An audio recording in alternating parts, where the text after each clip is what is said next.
Hello, and welcome to Unscheduled Flights, exploring the realms of inspiration, innovation, and creativity. I'm your host, Ambika Waters, and I welcome you to this podcast and hope you find it as interesting as I do. Hello, everybody, and welcome to Unscheduled Flights. We explore the realms of inspiration, innovation, and creativity.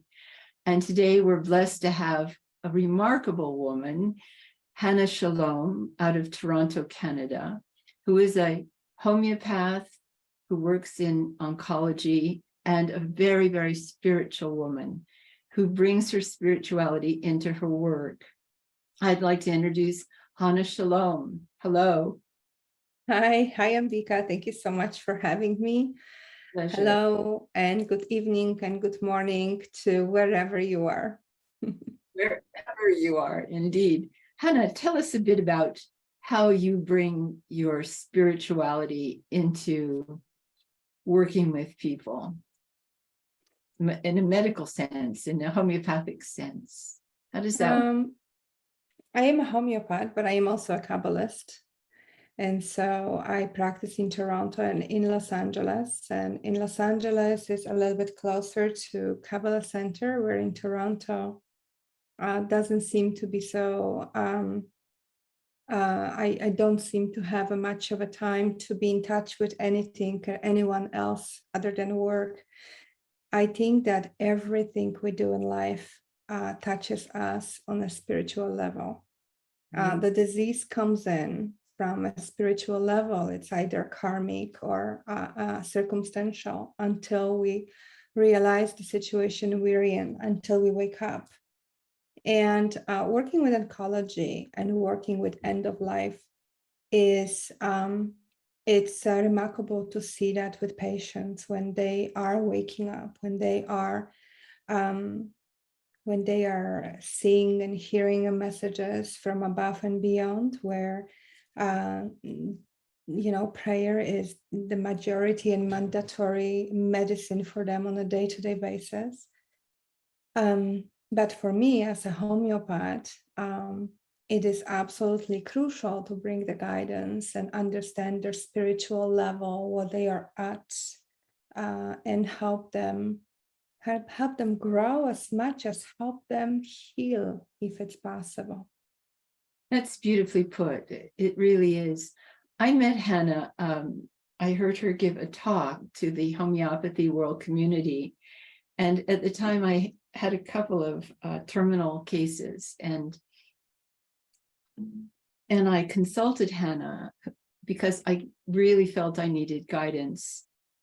I needed to be grounded in what I was doing. It wasn't about the homeopathy. It was about my capacity to hold somebody when they were passing and do the very best I could. So that's how I met Hannah, and we made a connection years ago, and we stay in touch.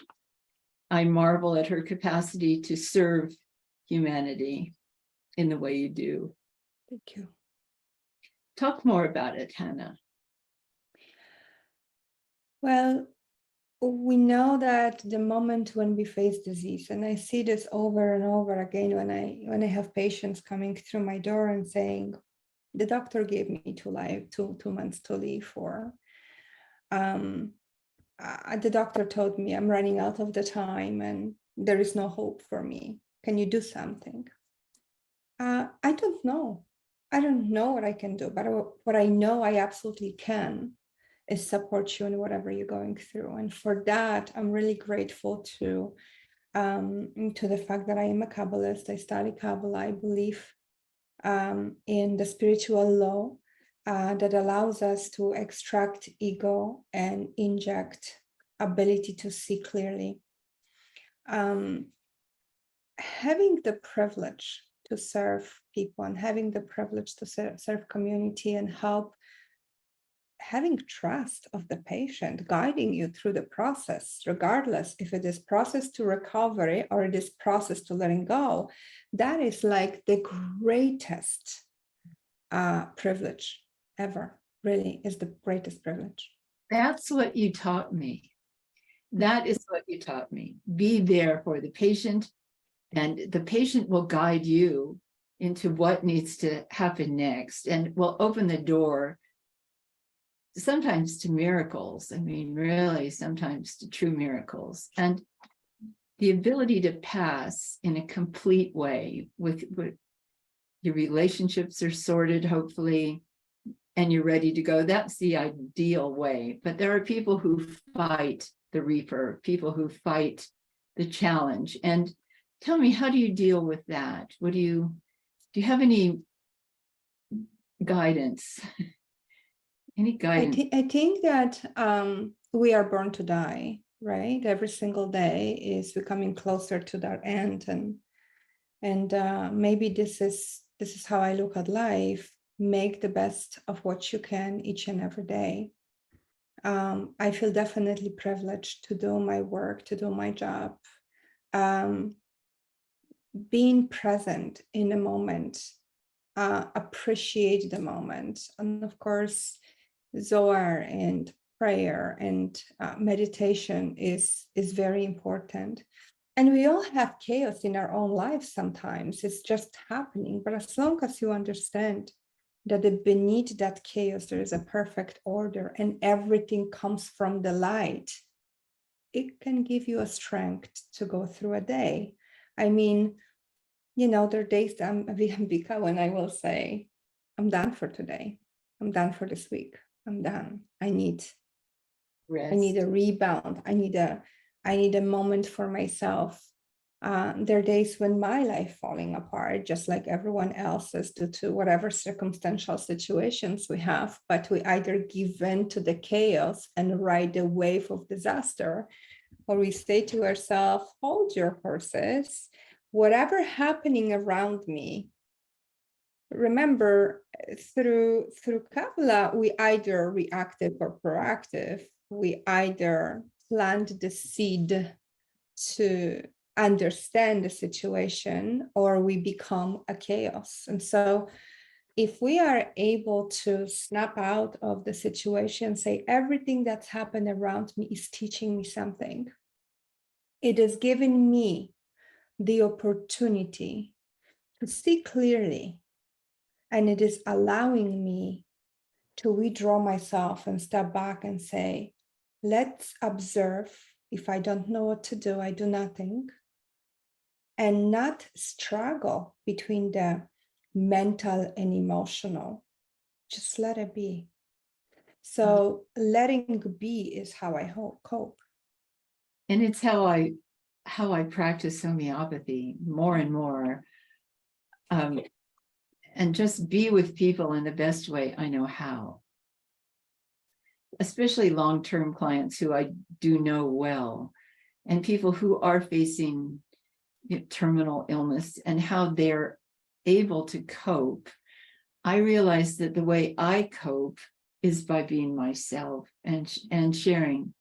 And that's something I learned from you, and I've been able to put it into practice in the past few years. I don't have a lot of terminal patients. I don't have a lot of patients. Just, my practice gets smaller and smaller the more I teach and more I write. You're an excellent teacher, by the way, Ambika. Thank you, Hannah. But I have found that in loving people, really loving people, I am of service. It isn't always about the remedy. It's hardly ever about the remedy. The remedy's, it's not a challenge anymore. In the beginning, was it this remedy or that remedy? The remedy is not a challenge. It's being with people in a space of communion and union, no matter what their faith is, no matter what their politics are, no matter whether you see them as good or bad. It's in this moment now that the healing is going to happen for both of us, And I've never enjoyed working quite as much as I do now from that place. And I understand that has to keep you going as well. Well, not every patient comes for remedy, believe it or not. Not every patient comes to the clinic and say, fix me. I have patients who come in and they want nothing but guidance and a little bit of maybe coaching or maybe helping them to understand. Remember, Right. 60%, people only understand 60% of what you say, but that is also 60% of what you listen to yourself and absorb. So self-talk is really important. Sometimes what's really need to happen is the shift of consciousness. It's that stop complaining. It start seeing things as blessing. Let's say your marriage is falling apart, but there is a reason. Maybe you should never be there at the first place. You're ill. I understand. Let's look at the spiritual understanding of the origin of your disease, and maybe you'll find answers into your life. I'm not saying that we want, or I want, or any homeopath want to have remedy to everyone, but I feel like not everyone needs a remedy. Sometimes the remedy is that hour of someone having the ability to trust you, knowing that there is no judgment. Absolutely. Knowing that there is nothing, there is no being prejudiced against them. And so when patient comes in, I always underline there is no prejudice, there is no judgment in my office. Everything is on the back burner, turned off. Whatever you say, I want you to know that I need you to hear it, and I'll be just a sounding board. And yes, of course, I hear the symptoms, I hear the situation, and I have a habit when patients is telling me something, I said, okay, very good. What's next? Okay, very good. What else do you want to tell me? And I had a patient saying to me, you always say very good. What's very good? I'm like, well, very good that one, you acknowledge it, and two, you express it, because that's the beginning of healing. Having ability to be heard. It's everything. It's everything. It's everything.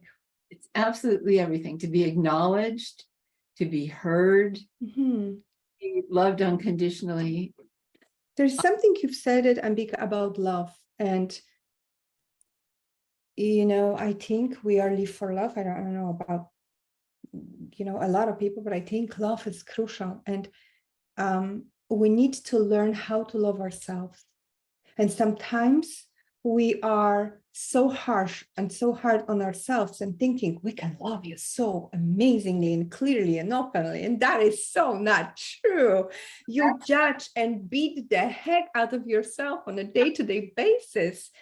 And so I have this marvelous friend, and she's a phenomenal, very powerful, also Kabbalist, very powerful woman, extremely successful business owner. And I every so often I have the privilege to sit down and talk to her. And the mindset is the biggest obstacle to cure. The expectations, or living to expectations of other people, that is another massive obstacle to your life and to your happiness. And so bathe yourself in honey. Bathe yourself in honey. I like that. Bathe yourself in honey. Bathe yourself in love. Fall in love with yourself. Stop living your life for others. Yes. Start living your life for you.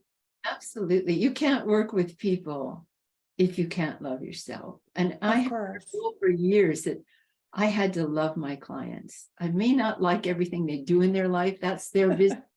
But I had to love them, because if I didn't, I wasn't bringing anything to the table. It was, I learned that a long time ago. If I was going to continue being a homeopath and taking cases and teaching, that was my rule of thumb. I have to have that love. It's the flow. It's the love dove of the heart. And in that space, that is where healing happens for everybody. It's a win-win. And when people do trust you, they will open their hearts to you. It's just really a privilege and an honor to work with people in the way we do. And what I see with my students, they're very self-conscious in the beginning. They want to get it intellectually right. They want to get the remedy right. And I remember that place. God, the right remedy. We've been there, done that. But if you want to enjoy this, you've got to love people and love them where they are at in their, and it's sometimes they become the teacher. Sometimes they bring, I had a client for years. She passed about a year and a half ago in her late 90s. I never saw her in person. It was always done on Zoom or on the phone. And at the end of every session, she would say, "I love you, darling." And I'm telling you, it made me weep. She would say, "I love you, darling." And she was being the mother, the good grandmother. And she taught me that lesson. And I'd say, "I love you too. I love you too." And then we'd say goodbye and come back the next month. And we did that for 14 years. Wow. Yeah. And it was a privilege to be part of her process. And her children, her grandchildren, her great-grandchildren were all part of that incredible continuum of love. And I think I was very fortunate to have her in my life. She was a teacher for me in that you do your best, you give me the best remedy you can, you listen to me, and I want you to know I love you for that. I love you for who you are. So yes, I want to ask you, Hannah, do you pray for your clients? Absolutely. Of course I do. I mean, look, most of my clients will say, "I want a hug." And if someone sees me hugging and they haven't got a hug yet, there's like, "Well, I never got a hug though." So there is some elements of vibration connection, because life is about vibration. Remember, vibration comes and then color comes, or picture or visualization comes in seconds after. Yeah. The nanoseconds difference, but everything is about vibration. And so prayer is a way to not only shift your internal vibration, but also influence vibration of others. Because remember, it's through resonance, right? You vibrate and someone either vibrates on your wavelength or falls apart or comes closer and readjust. So when we miss somebody, we miss their vibration, not how they look and anything. It's just, if you really close your eyes, the connection, the soul connection, is nothing but embracement of the vibration. You walk into the room and you feel something's wrong, it's the vibration.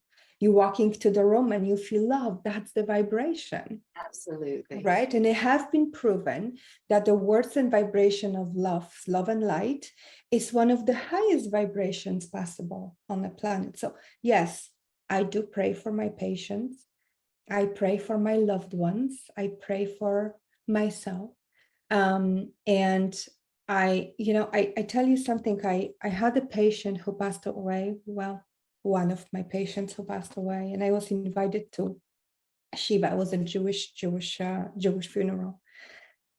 And I love this story because it takes me to a place of maybe understanding how big this experience was. It was blowing my mind. This gentleman came into my office and said, "I have 3 months to leave, and I was told that you can fix me."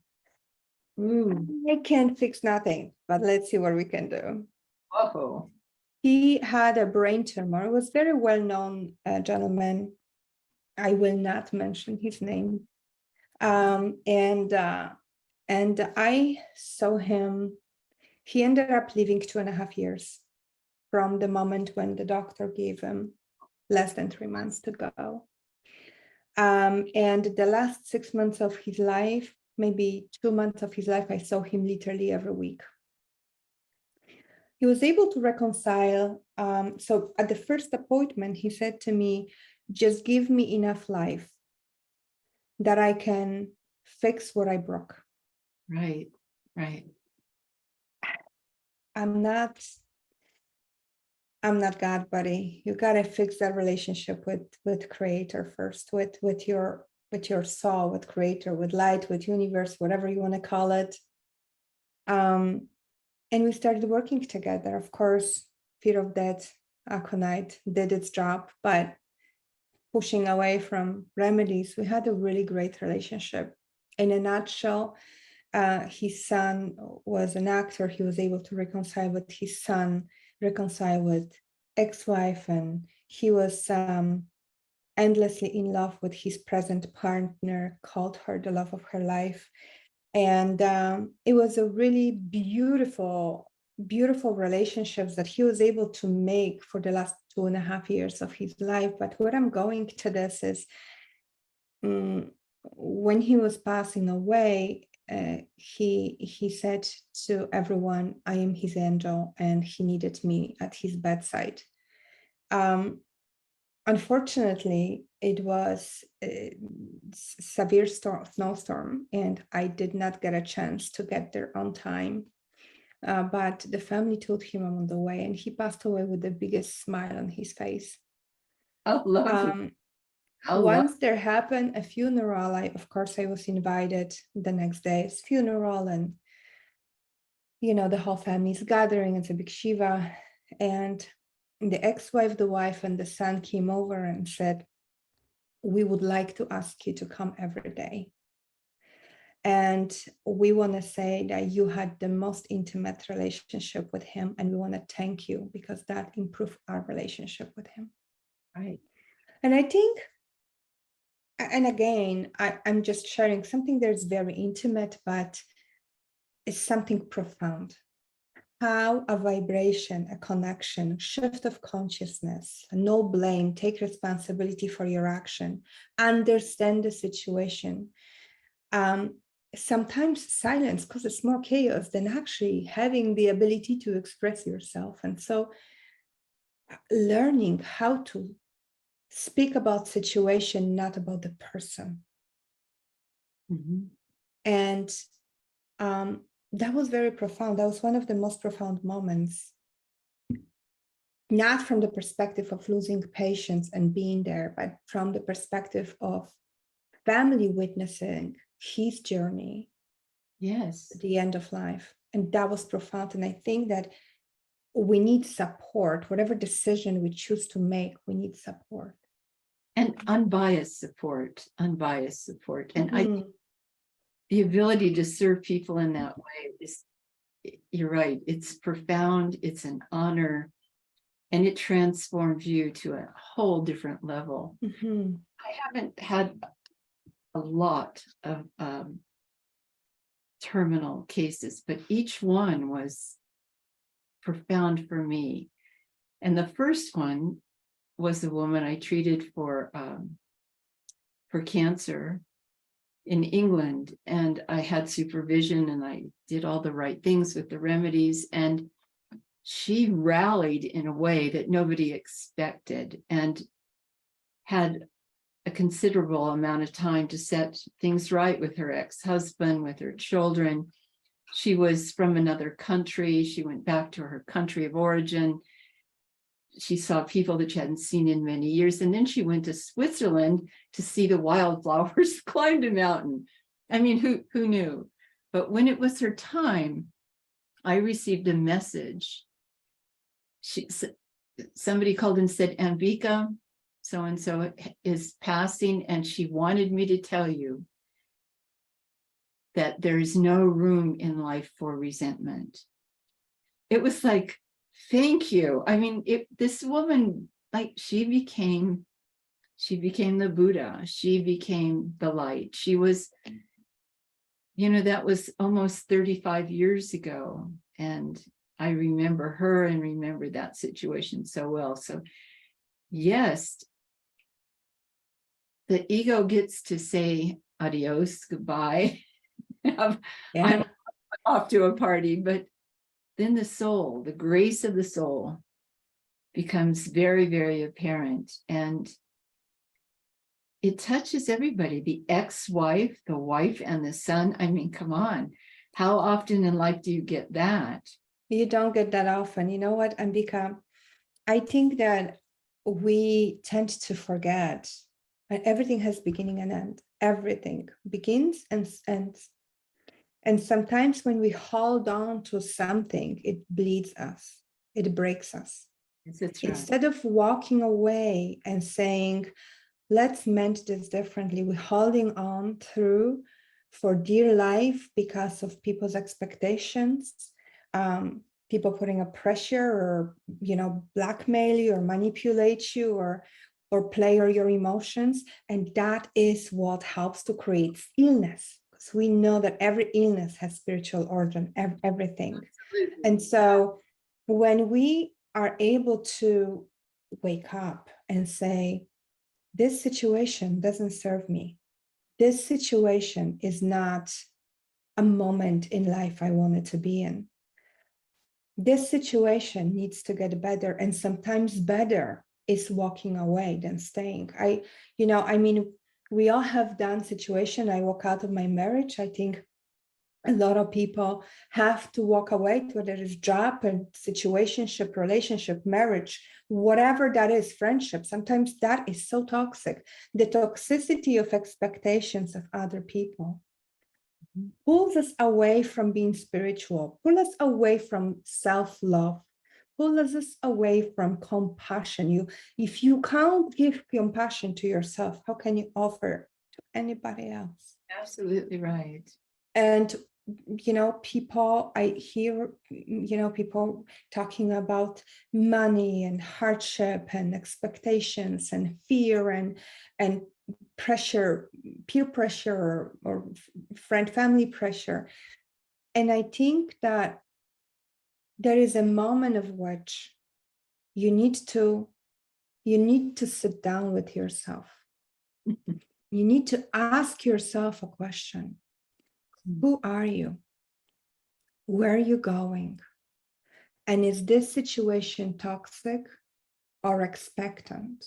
Does it serve you or does it going to break you in the long run? And when I have my appointments with patients, one of the questions I will ask is, who are you? Who are you? Tell me, who are you? Not what your best friend or wife or husband or anyone tell me about you, but who are you? And 99.99% of the time, they looked at me dumbfounded and stunned, saying, this is the hardest question anybody ever asked me. Absolutely. Without that, you can't really do your work. And that's something I do think that the remedies help strip away the superfluous. Mm-hmm. They help you and they help the person get closer to that connection with self, of knowing who they are. I mean, it's a question that's used in enlightenment work all the time. Tell me who you are. Tell me who you are. And the question is, who am I? Who am I? Am I a homeopath? Am I a woman? Am I a daughter? Am I a mother? Am I a sister? All the identifications. And the truth of the matter is, you are the perfect vibration of feminine and male energies bound together in one. You're the only person I ever heard of, that I know of, who ever asked that question in a consultation. I mean, I've been doing that work since 1972, but it isn't anything I ever brought into my consulting work. And I thought, wow, now there's a question I'd like to ask, because once you connect with that part of yourself that is permanent, that part of the soul that they say never is born and never dies, then you can really heal. Then the power is not in the pill. It's not in the surgery. It's not in who's tending you. It's in you. And the best you can do is call people to you who have that knowledge, that love, that wisdom, that guidance, that respect, and that can honor that. What a gift. What a gift. I'm calling you when it's my time. You've said that before. Thank you, Ambika. I'm honored. You're going to get honored. Ambika's ready to say adios and check out. Wow. You, Hannah. You definitely will make me cry from emotions and privilege and charm. And I can't imagine you going anywhere anytime soon, Ambika. Whenever we're called to go. Whenever the time, yeah. The time is, we need to be ready. With that woman that I told you about that I treated for 14 years, had a very challenging life, just a very sad life with a lot of abuse and neglect and in her younger years. And when the remedies would bring up the emotional stuff, she'd go, I don't want to deal with that. And I said, are you going to take that with you? Is that what you want to take onto the other side? Wouldn't you rather clear that out now? And there was a silence. She said, yes, let's work on it. I mean, I know this, what I will say right now will not sit well with a lot of people, but life here on earth is the only place in the world you can fix. Yes. For where you're bringing from above and when you're taking above. And so not below, but above. And so all the hardships and situation, and I've been through, and you've been through, and a million other people have been through. It happened for a reason. It happened as a part of your contract. It happened as a part of what you're bringing here to grow and expand and change, or to succumb to it. Yes. And so I know it's very hard and very difficult to grasp the concept.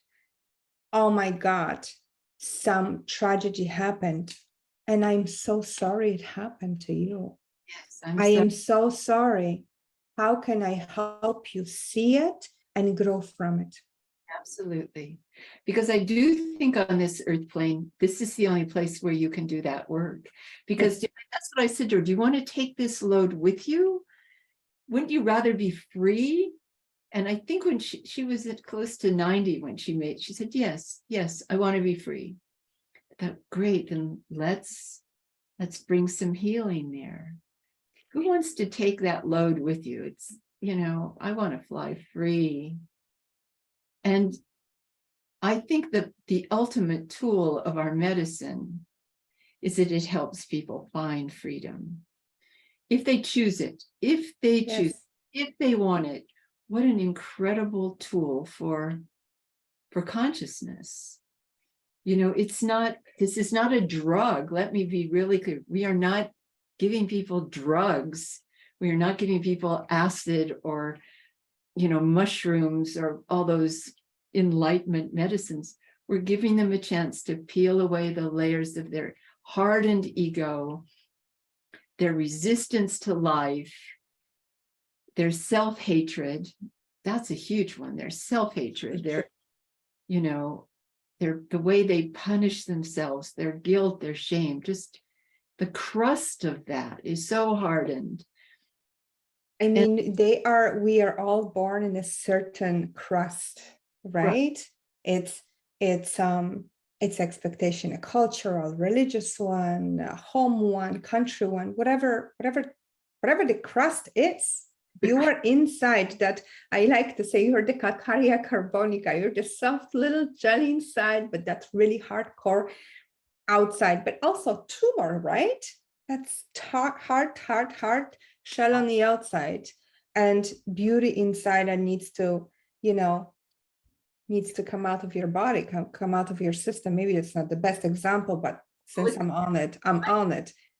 And I feel like, yes, homeopathy is the element when we're peeling away the layers of onion, but it's also, look, when we have 3, 5, 7-year-old child, that child will have a lot of fear of their parents. That's not their fear. That's the fears that are being brought up by the parents. And the child is growing and one day figuring out, well, that's not my fear, good for you. Or they will cultivate that as, oh, I won't do it because my mom or my dad is so terrified of it. And I'm not saying jump off the 10th floor, but I'm not saying live your life in a fear of someone else's expectation. Absolutely. And that for what you believe in. Or even in order to know what you believe in, expand your consciousness. Your consciousness is everything. Learn, read, listen. Everyone have something to teach you. You don't only have one soulmate. Your best friend can be your soulmate. Your teacher can be your soulmate. Your partner can be your soulmate. Oh my God. And you have a soulmate at each level of your growth, your consciousness, your life. And maybe you don't have that soulmate for a long time, but then you find one and you say, my God, let's figure this out.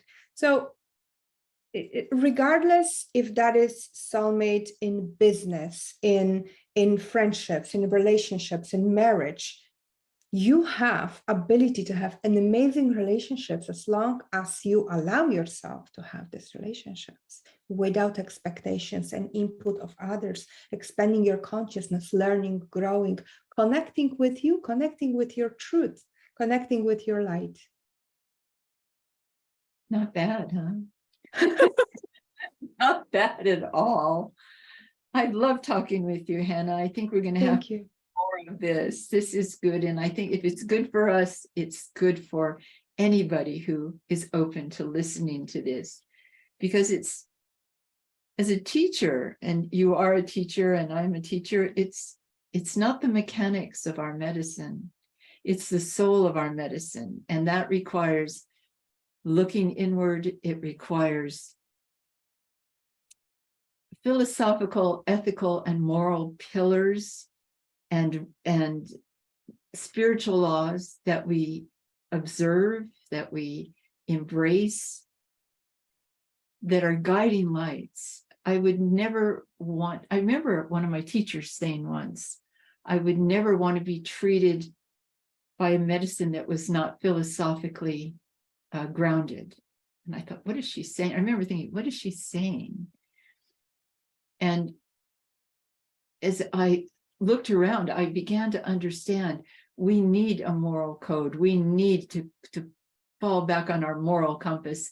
And yours is Kabbalah, which is a very rich and very true north in all of its teachings. I've never seen it ever go wrong. I've seen people hide behind it. I've seen people hide behind a lot of spiritual psychobabble, but when you live it, you become the medicine. And just wherever you go, whether it's to the supermarket or the post office, or you get on an airplane and go to Mexico, whatever, you are the medicine, and people feel that vibration. They are better for breathing the same air that you walk in, the same atmosphere that you live and breathe and do your work in. People are better for it, whether you say one word to them or not.